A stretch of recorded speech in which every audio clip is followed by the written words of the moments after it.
Kamusta mga ka-Top Channel?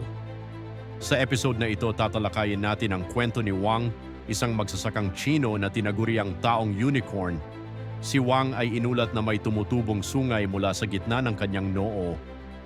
Sa paglipas ng panahon, ang paglaki nito ay naging kapansin-pansin. Ang paglalarawan sa sungay ay ilang pulgada ang haba at matigas tulad ng sungay ng hayop. Noong huling bahagi ng ika-19 na siglo at unang bahagi ng ika-20 siglo, ang mga kwento ng mga taong may kakaibang pisikal na anyo ay madalas na pinalalaki. Ang kaso ni Wang ay nakatawag ng pansin ng mga sayentipiko at manlalakbay mula sa kanluran.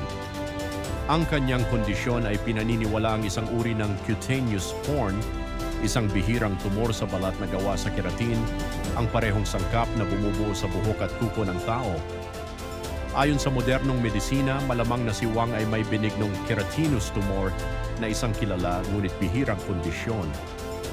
Ang mga ganitong uri ng paglaki ay maaari nang tanggalin sa pamamagitan ng operasyon sa kasalukuyan, ngunit sa kanyang panahon maaaring hindi ito nagamot, kaya patuloy na humaba ang sungay. Ang kaso ni Wang ay isa sa mga kilalang halimbawa ng taong unicorn sa mga alamat, bagaman ito ay bunga ng kondisyong medikal at hindi ng anumang mahikang kapangyarihan. Hanggang ngayon, nananatiling nakakaintriga ang kwentong ito bilang isang pagsasanib ng katotohanan at mitolohiya.